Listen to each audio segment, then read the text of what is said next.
Hi, everyone. I just want to welcome you today. And today I have a really awesome guest here to talk to me and to talk to all of you because I went to an event recently with the worldwide metaphysical tribe. And I kept walking past her and noticing her energy. And then people would say to me, like, you really need to meet Catherine. She does this interesting thing. And I'll be honest, there's not a lot that captures my interest anymore, like on a wide scale, in the fact that a lot of it I'm in the midst of all the time. And so when I heard what you do, Catherine, it was like interesting. So anyway, without further ado, I have Katherine Flynn here, and she channels the Druids and so much more. But that's the piece that I was like, wait a minute, what? And what is that? What does that mean? So if we could start there with what is that? And what does that mean for those who are listening and watching us today? Yeah, so channeling druids, something that I'll tell you when I started, I didn't even know what a druid was. I had to have a friend kind of help direct me, and then I did a lot of Googling and researching to find out what they were. But I started channeling many years ago and noticed that there was this being around me. He was kind of looked like a monk, all cloaked in brown, had a hood over his face, and kind of started to almost build that relationship with him as he was around me, and then started channeling him where I really allow him to speak through me, and give messages to people about their life purpose, about where they're at on their path. He talks a lot about the energetic grid of the universe and the connection that we all have. Druids are very connected to the earth. And if you don't know, they lived on Earth from probably around 300 BC to maybe about 1400 AD. There are still some people that practice their, you could call it a religion now, but they really have that connection to the earth and the elements of the earth and all of the energies to it. So I'm always amazed at what they talk about, and what I channel, and how kind of deep it is into who we are as beings, why we're here, and how we reconnect back to the earth. So you mentioned that you started to create an intimate relationship with this druid who showed up for you. When did the druid first show up? Like, what was that like? And like, was it nerve wracking? Did you see him? How did you experience it? Yeah, I kept seeing him and I was like, I don't know who this is. And I would always ask, for anything that was not of my highest and greatest good and of the light needed to leave. And he never left. So I'm like, okay, there's a reason why he's here. Obviously, he's okay because he wasn't, wasn't told to get out. And it kind of freaked me out for a little bit, but then I kind of got comfortable with him, and then I realized why he was there. And I realized he was doing a lot of downloads with me. He was helping to raise my vibration, and really kind of working with me to get to that point where we could channel and raise me up to that vibrational point, so that other druids, since then, can come in and work with me as well. So. And so do you find that other people might even have like guiding druids in their life? Yeah. Okay. Absolutely. Yeah. I think they're a collective consciousness, like so many other things are out there. And I've had many lifetimes as a druid. So I think that's why I felt that connection with them. And people can have them. They might look back and find that they've had relationships or connections with them in the past or lifetimes, that they have them as a guide, and that they kind of feel that affinity towards them. And so after you had this experience and you started developing that, like, how has it changed your life Mhm. professionally, personally, Yeah. because they've been present for you? Yeah. So I kind of went through all the different emotions with them.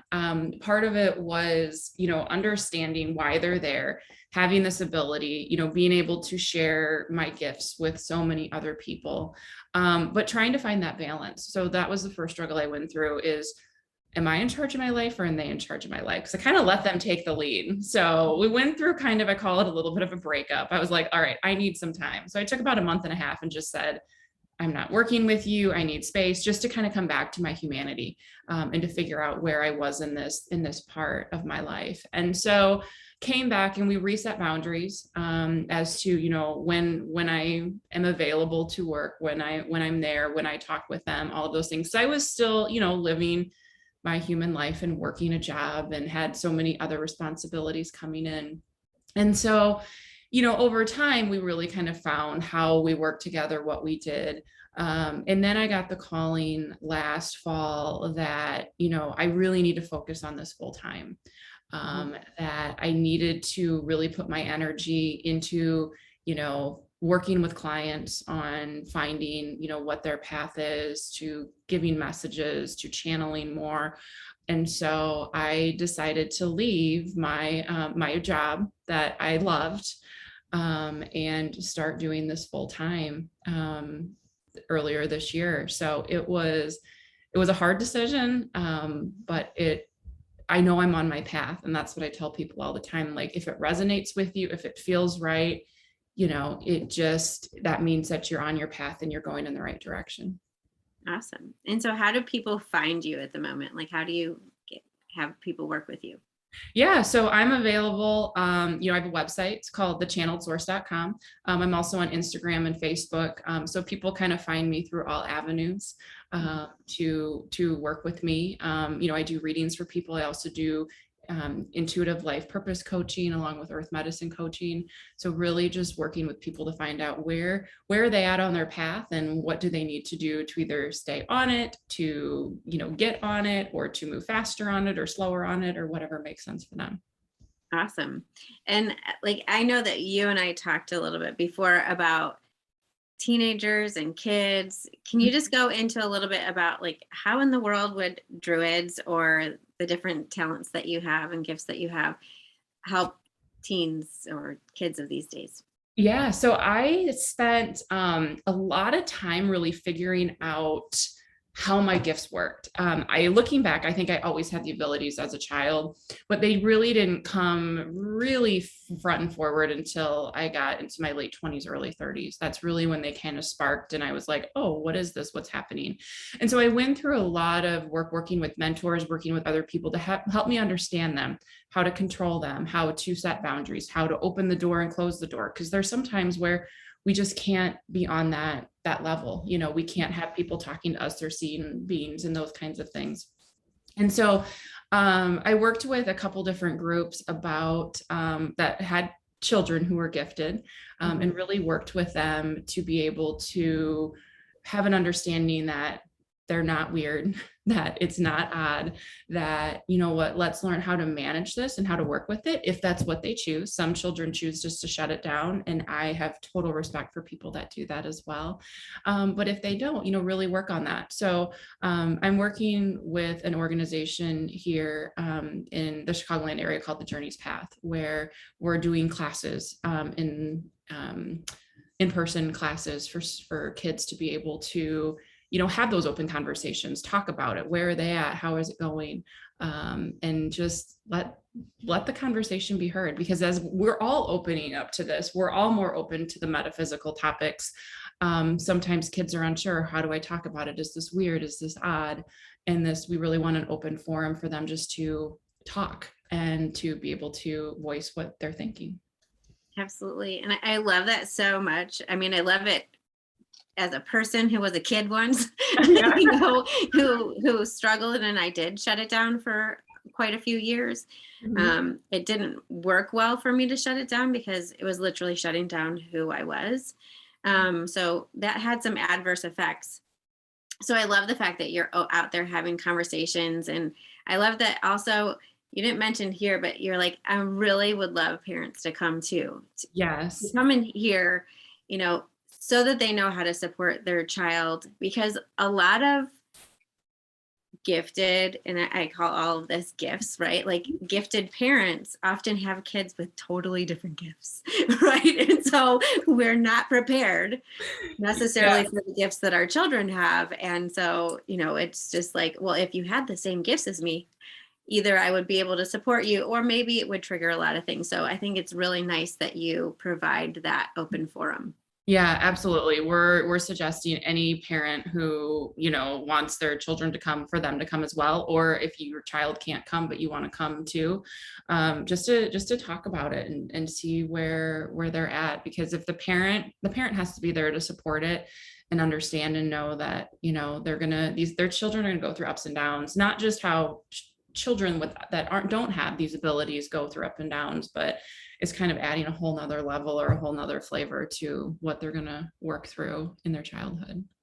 So, Absolutely. And how many other things we think are wrong or need to be fixed, or all of that, that we're misidentifying, right? Like, there's so many kids that I personally work with where they're being diagnosed or even self-diagnosing, and mhm. it's not that. It's actually a lot of their gifts showing up, and they are odd because we don't talk about them often enough to say, like, this really happens, and sometimes the oddity is because you're trying to separate yourself from that. Like, you're like, wait a minute, like, this feels too weird in my body, or why am I seeing druids? I mean, could you imagine being a 12-year-old and you're like, I'm seeing a cloaked being? Yeah, they call them different. I've heard of a child called as, the scary guy who's around. Well, he was a heavier energy. He wasn't necessarily scary.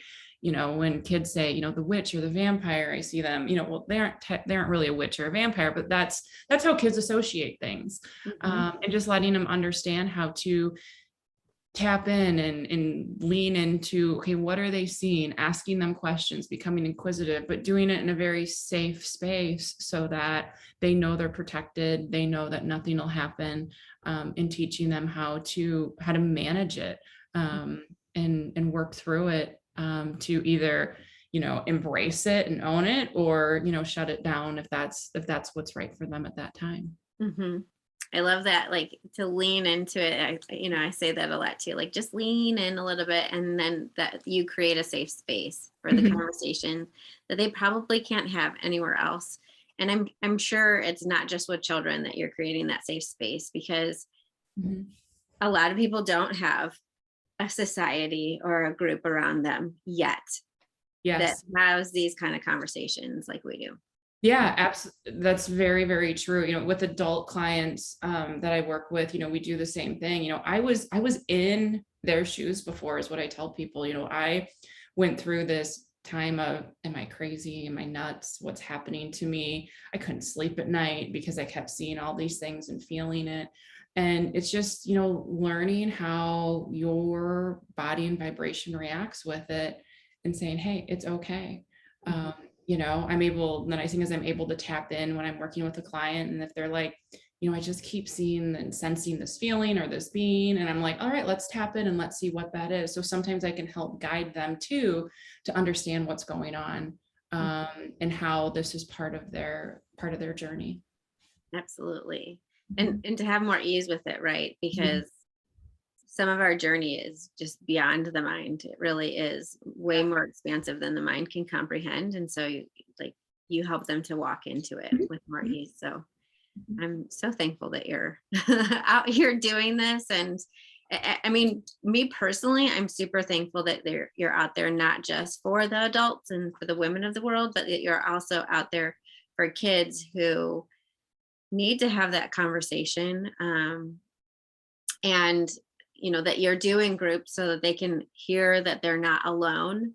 Mhm. Generally, myself, I personally work with kids mainly one-on-one. It's not so much in a group thing. So I got so excited. I'm like, oh, cool. Like, here's somebody else that I can say she's having conversations in a group forum.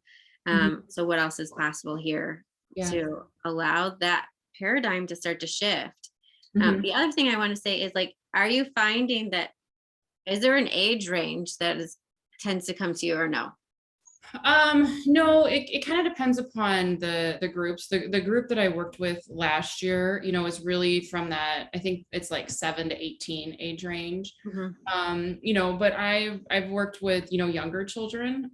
Sometimes it's hard to really tap into them if they're too young, if you're talking 3 and 4, unless if I know them, Mhm. then they have that relationship with me. So I don't really The older is better, but you know, if there is a child who's younger, it just may take a little bit, you know, just to have that comfort level. And that's when it's really important for the parent to be there and really talk through it, and really understanding that the parent can be there at any time. It should be, because they need to be, you know, part of that. Because I'm just asking questions and being inquisitive and finding out what's going on. You know, I don't try to lead the child, you know, or the soul anywhere, just letting them kind of come around to what the answers are for themselves. Yeah, I love that. And gosh, I mean, that's a huge range anyway, 7 to 18, where they're able to bring the conversation in. And yet, even I'm sure, you know, as a 3 and 4 and 5 and 6-year-old, there were things that you were totally aware of at that age that you just maybe took for granted. Like this was the way the world was, and didn't scare you, and so you didn't get worried.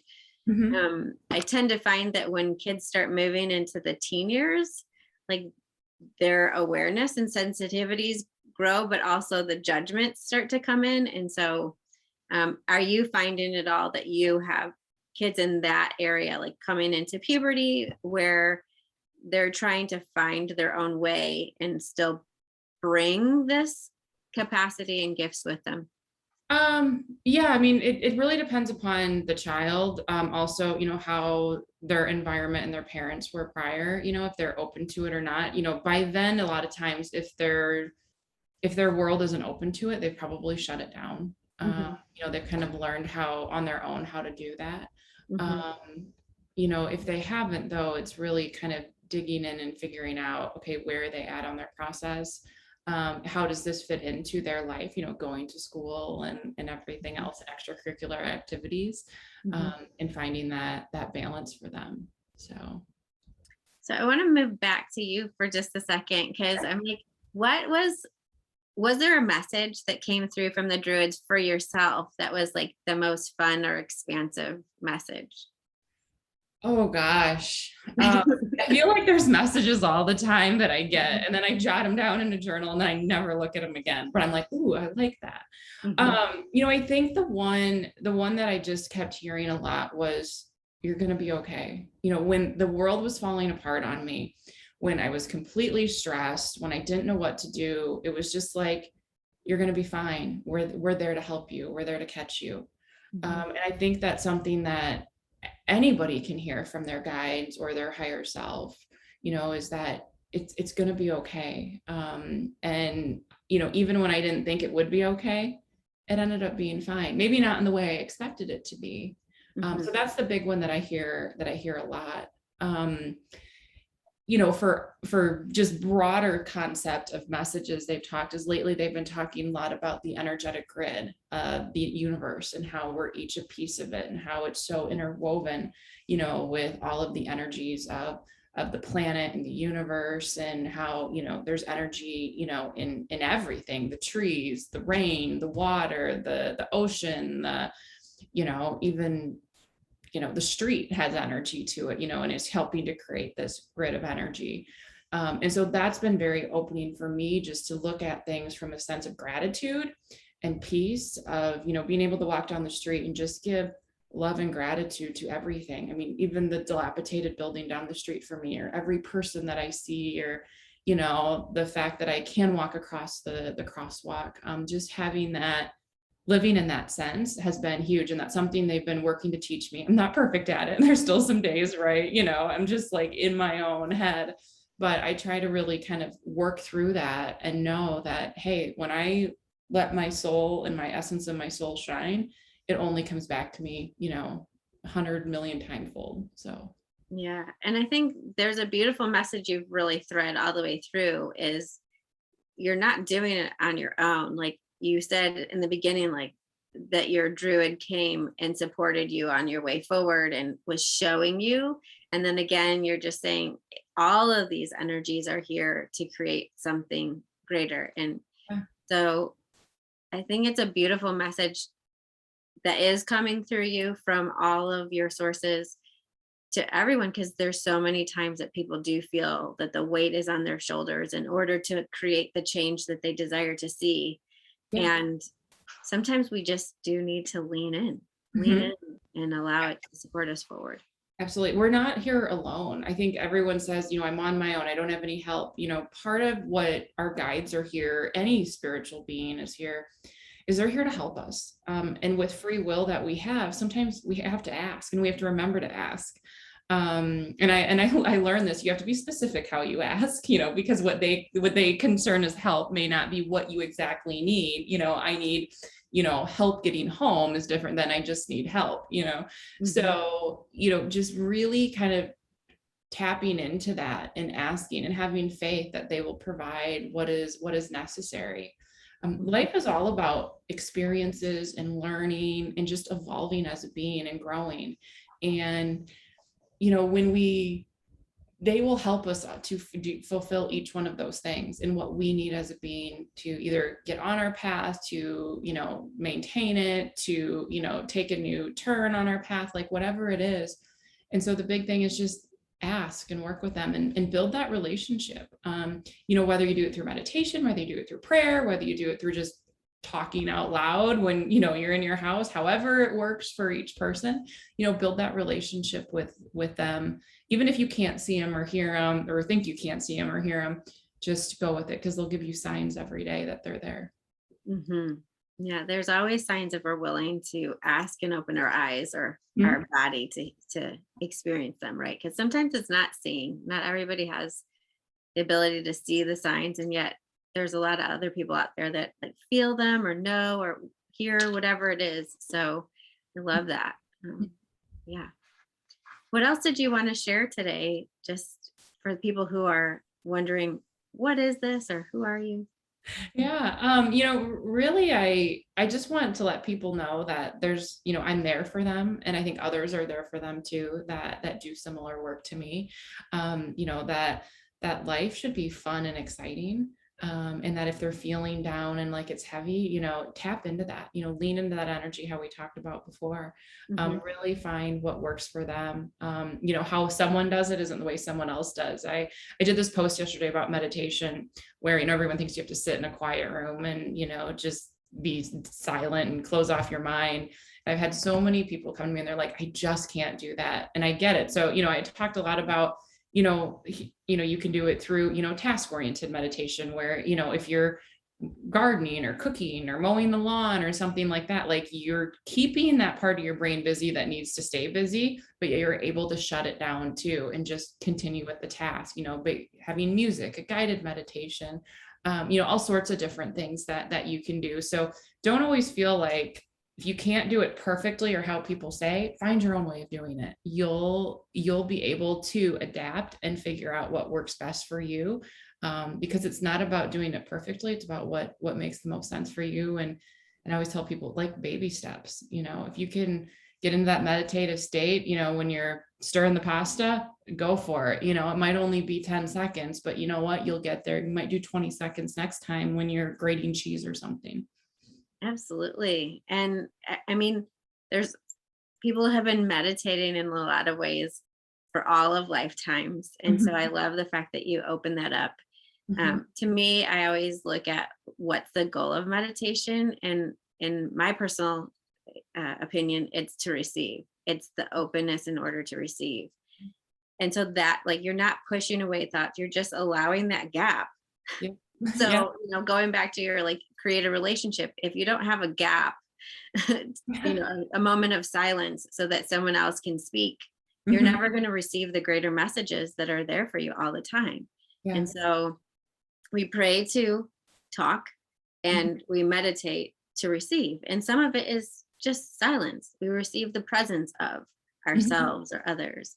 Yeah. And so it's like, I know a lot of people who do sports because in that space they relax in and they're able to be in the silent space and to receive. It's like, I don't do it, but my boyfriend, does snowboarding. He's like in that place, like nothing else exists, but everything exists, right? So that's a perfect example. Snowboarding. He's just in that space of him and connection and being one with the snow and the mountain and everything that is of the earth.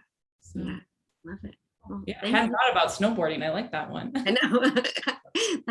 I'm so jealous because I tried to do it and Yeah. yeah, no. I'm like, I'll just watch you. It's really beautiful to watch you. So I'll be in that space of adoration while you're doing that. So the other thing that you mentioned before we go today is that you wanted to do like a spontaneous reading. Did you still want to do that? Yeah, if you're open to it, I can tap in and have them give a message to your viewers, and if you're good with that. Yeah. So Okay. tell me how it goes. Do I need to do anything? Nope. If they ask questions, it's collaborative. So talk with them. If they say, do you have any other questions? Does that make sense? Just answer them. Don't be afraid that they're gonna, not answer. So yeah, it's just conversational. Okay, excellent. Okay. All right.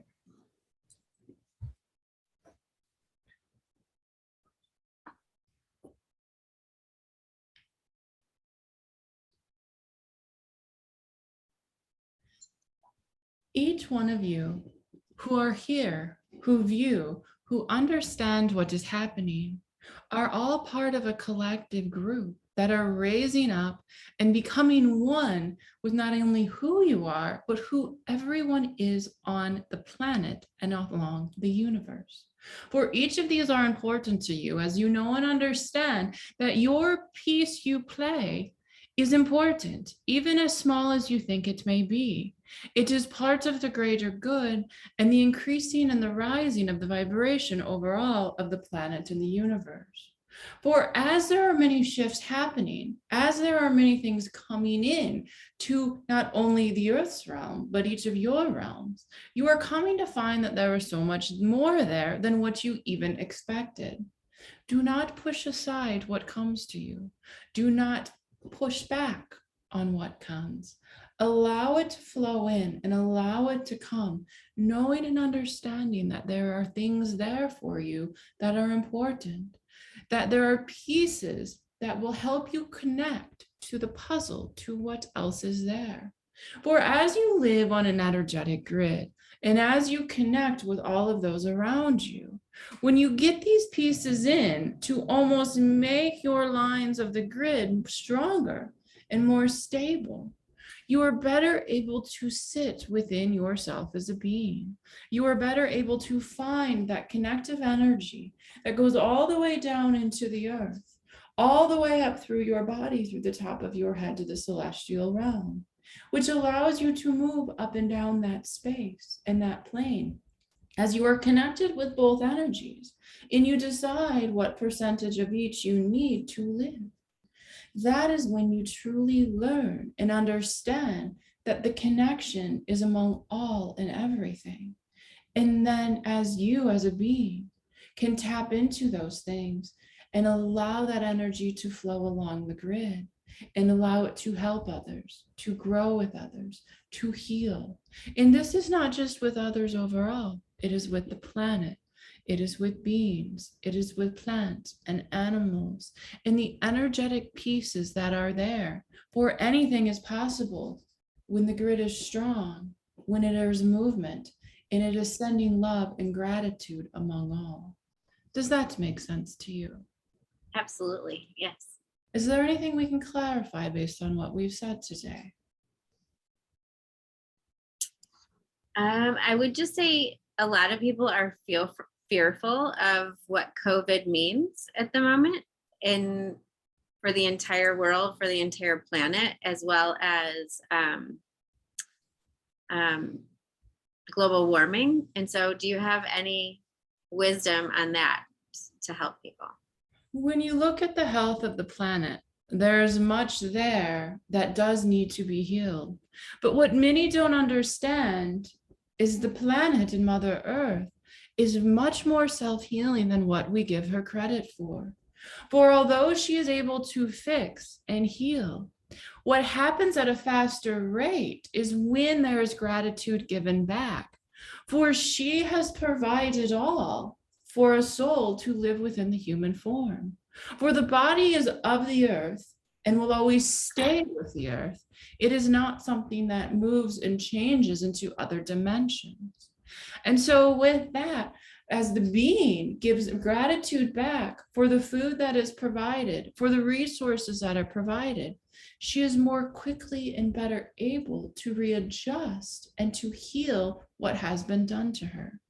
If all beings on the planet would give 1 minute of gratitude a day, things would be fixed very quickly. But that is not where the universe is within this realm. This is not where the earthly plane is. But when each single person can begin to do that, have gratitude for the food on the table, have gratitude for walking in the grass and feeling it between their feet, having gratitude for the water that they are consuming. That is where it begins. Those are the small steps. When you speak of the shifting of the energies and the overall connection of the beings to the earth and to what is around them, there is so much more that is there. There is so much more that you can overcome if you are connected, if you are rooted, and if you understand that there are things coming that will perhaps be looked at as a negative. But if you look at them differently as a way of opening and understanding and a way of re-looking at things, it is helping to shift the energy and the consciousness of the beings on the planet.